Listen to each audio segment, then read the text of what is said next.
في يوم من الايام كان في اتنين بيحبوا بعض، كليتوس وحبيبته فرانسيس، والاتنين كانوا موجودين في مساحة سان استس للمراهقين. وتكون فرانسيس خايفة لان طاقتها بدأت تتطور وبتزيد عن الحد، وعلشان ما تكونش خطر على اللي حواليها الشرطة بتبدأ تاخدها لسجن في ناس عندهم قوة خارقة. بس وهي في عربية الشرطة تبدأ تهاجم الضابط اللي معاها وبتتقلب بيهم العربية، والشرطي بيضرب عليها نار والطلقة بتيجي في عينيها، والشرطي بيكون فاكرها انها ماتت بس مش بتموت، والشرطة بتاخدها بتحبسها جوه أوضة إزاز مضادة للترددات بتاعتها. وبعد كده بنرجع للوقت الحاضر، وبيكون كليتيس عايز يقابل ايدي علشان يقوله على مكان بقية الجثث، لأن كليتيس بعد ما خرج من المصحة بقى قتل متسلسل وقتل ناس كتير ودفنهم في مكان مجهول ومفيش حد يعرف المكان ده غيره. وبيكون الوضع ما بين فينوم وإيدي مش أحسن حاجة، لأن فينوم بيبقى عايز ياكل دماغ أي حد وخلاص، بس إيدي بيمنعه وبيروح إيدي عشان يقابل كليتوس زي ما طلب منه. وبيبدأ كليتوس يعرض عليه عرض إن هيقوله كلام مهم جدا وعايزه ينشره عنده في الجريدة، وبيكون الغرض من الكلمات دي إن عايز يوصل رسالة لحبيبته فرانسيس، والمقابل إن هيقوله على المكان اللي دفن فيه الناس اللي قتلها. ووافق إيد على العرض بتاعه، بس وهو ماشي فينوم خلاه يبص على الناحية التانية واللي كان موجود فيها رسومات وكتابات كان كليتوس كاتبها.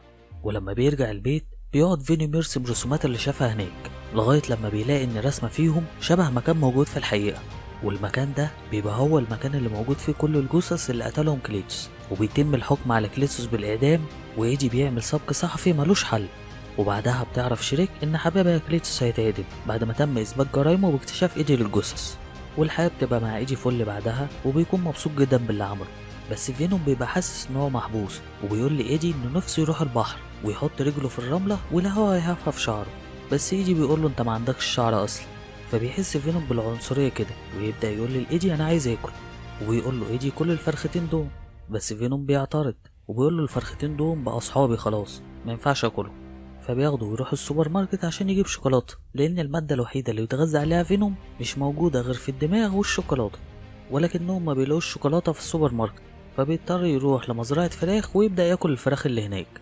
بس وهم هناك بيسمعوا صوت واحدة بتصرخ، فبيروحوا هناك عشان ينقذوها، بس فينوم كانت طالبة معاه انه ياكل الحرام، بس ايدي كالعادة بيحاول يمنعه، فبيروح رمي في الزبالة. وبعدها بيروح عشان يقابلوا إني حبيبة ايدي السابقة، وهناك بيعرفوا انها اتخطبت لدان. بيبقى ايدي متضايق جدا من الخبر اللي سمعه، وبيقول لها ألف مبروك وهو حزين جدا من جواه.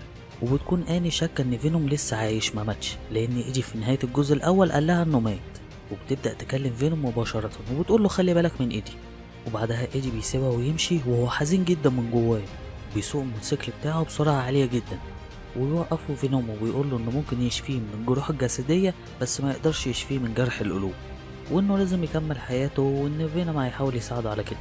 وتاني يوم بيصحى ايدي بيبدأ فينوم يجهز له الفطار، وطبعا بيخرب الدنيا شوية، ويروح يجيب البريد، وبيلاقي في البريد جواب مبعوت له من كليتوس، ويبقى كاتب فيها قصة حياته، وطريقة الكتابة بتبقى غريبة بس متوقعة من مضطرب عقلي زي كليتوس. وبيطلع ان كليتوس لما كان طفل قتل جدته لما رماها من على السلم، وقتل امه كمان عن طريق انه رمى مجفف الشعر في البانيو، فاضطر ابوه انه يوديه لدار اطفال اللي بيتعرض كليتوس للتنمر فيها. وكانت حبيبته فرانسيس هي الوحيدة اللي بتدافع عنه هناك بقوتها الخارقة. وبيدعو ايدي عشان يشوف موته ويشاركه الدقايق الأخيرة من حياته. وبيروح ايدي للسجن اللي فيه كليتوس، وبيفكر فينوم ان ياكل المساجين لانهم ناس اشرار، وطبعا بيرفض ايدي. والامن لما بيلاقي ايدي بيكلم نفسه بيحسبوه مجنون. وبعدها بيدخل لكليتوس ويبدأ يتكلم معاه هناك، وبيقول له احنا الاتنين شبه بعض، نفس الطفولة المتوحشة، نفس الاباء الاشرار. ويرد ايدي وبيقول له لا احنا مش متشابهين. وبيسأله ايدي لو عايز يقول حاجة تاني قبل الأذان. بيتمنى ان ايدي يكون وحيد طول حياته وان قلبه يتكسر، وان ايدي قتل امه لما خرج من بطنها وهو طفل. فلما بيسمع كده فينوم بيتعصب عليه ويبدأ يهاجمه وبيعضه كليتوس. وبعدها بيبدأ يفصل الأمن ما بينهم، وبيستغرب كليتوس من طعم دم ايدي، وبيقول له انا دقت دم كتير بس دمك انت طعمه غريب. ولما بيبدأ كليتوس يمسح الدم من على شفايفه بيظهر الدم على شكل كائن حي، فبيبلعه كليتوس. وبعدها بيروح ايدي البيت ويكون متضايق جدا من اللي عمله فينوم، وبيبدأ يتخانق معاه. ففينوم بيقول له انت ولا حاجة من غيري. وبعد شوية ضرب من هنا على ضرب من هنا بيشغل ايدي انذار الحريق، وبسبب الصوت العالي بينفصل عنه فينوم، وبينط في الشارع بيستحوذ على جسم واحد، بيكسر موتوسيكل ايدي وبيدمره. في وقت اعدام كليتوس بيبدأ يقول كلمته الأخيرة للحاضرين فلتستمتعوا بالعرض. ولما بتبدأ المادة القاتلة تدخل لجسمه بتحصل حاجة غريبة، بيبدأ كليتوس يتحول لوحش من فصيلة فينوم اسمه كارنيج. وبيبدأ يطلع من أوضة الإعدام ويقتل أي حد يشوفه في وشه، وبيدمر السجن ويقتل كل اللي فيه. في نفس الوقت بيشوف إيدي في الأخبار إن كليتوس هرب. بيبقى إيدي خايف لأن فينوم انفصل عنه وبقى شخص عادي دلوقتي، وإن أكيد كليتوس هيدور على إيدي أول واحد علشان ينتقم منه. بيبدأ حد يخبط على بيت إيدي، وبيكون الضابط مولوجان اللي ماسك قضية كليتوس، وبيكون شاكك إن هو اللي هرب كليتوس من السجن لأن آخر واحد زاره، وبيقول له إيدي إنه ملوش علاقة بأي حاجة من دي. فبيحذره إنه لازم يستخبى اليومين دول لأن مؤكد إن كليتوس هيدور عليه، ويسيبه يمشي.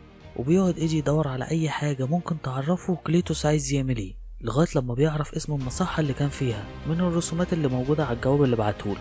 في نفس الوقت بيكون كليتوس موت واحد وسرق لبسه، وبيسرق عربية من الشارع ويروح يحرر حبيبته فرانسيس. وفينوم في الوقت ده بيبقى مستحوذ على جسم واحد موجود في حفلة تنكرية وخرب الدنيا على الآخر، ولكن بيبقى عنده مشكلة كبيرة جدا إن الأجسام اللي بيستحوذ عليها بتتهلك بسرعة لأنها مش متوافقة معاه.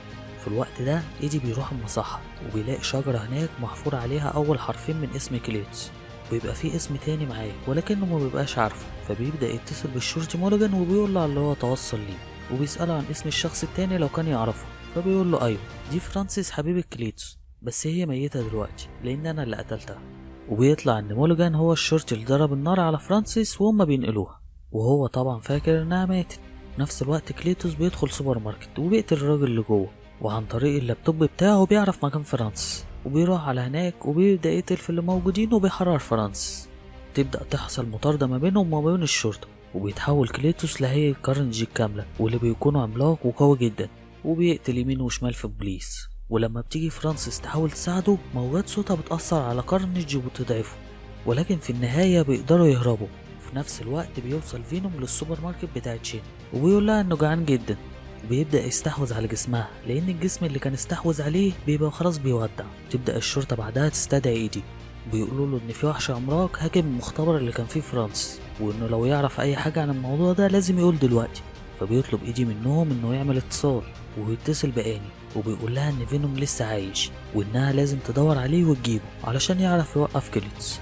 وبتروح آني تدور عليه وبتلاقيه فعلا عند السيدة تشين، وبيكون فينوم رافض إنه يروح معاها، ولكن بعد شوية دلع من آني بيوافق.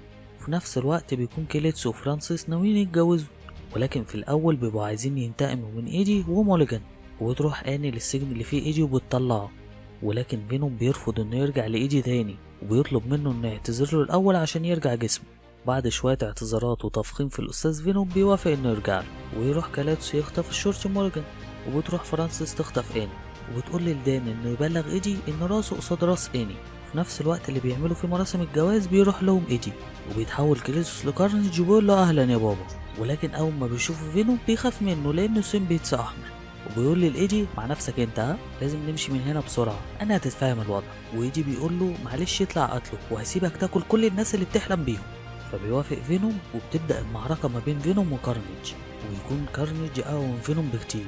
وبعد شوية ضرب بيرن الجرس بتاع الكنيسة وبيختفي الاتنين، وبيواجه إيدي وكيلتس بعض، بس كيلتس بيكون أقوى من إيدي وبيكسر رجله بالشاكوش وبياخد إيني عشان يموتها. وبتموت فرانسيس الشرطي موليجان بعد ما بتبوظ له عينه. وكارنيجي بيبقى عايز يموت فرانسيس هي كمان لأنها بتأثر عليه بصوتها، وبيبدأ يخنق فيها لغاية لما بيغمى عليها. ولما بيشوف فينوم إن كليتوس وكارنيجي مش متعاونين مع بعض، فبيستغل الفرصة وبيقدر إنه ينقذ إيني. وبعدها بتستخدم فرانسيس صوتها عشان تفصل كليتوس عن كارنيج، وبسبب كده بيقع الجرس على كارنيج وبتموت. وبيقع إيدي وكليتوس من فوق، بس بيقدر فينوم إنه يتحد تاني مع إيدي وبينقذه. وقبل ما كارنيج يروح لكليتوس بيمسكوا فينوم وبياكله، وبياكل دماغ كليتوس كمان. وبيبقى لازم يهرب من المكان بسرعة عشان الشرطة لو شافته في المكان هتشك فيه. وبيروح إيدي وفينوم لجزيرة، وبيقعد فينوم يلعب في الرملة، وبيقرروا إنهم هيبقوا أبطال خارقين ويحققوا العدالة. وبعدها بكام يوم بيبقى إيدي في الأوضة بتاعت الفندق، فجأة بيتنقلوا لعالم مختلف، ويشوفوا على التلفزيون صورة بيتر باركر صاحب شخصية سبايدر مان. دي بتبقى مقدمة لملخص سبايدر مان الجزء الأخير اللي ممكن تشوفه من الآي اللي فوق دي، وبيخلص الفيلم. وبالمناسبة أي حد حابب ينضم لفريق عمل القناة يكلمنا عن الميل اللي في الوصف. وفي النهاية ما تنسوش تعملوا لايك وتشتركوا في القناة وشير كتير. ها سلام.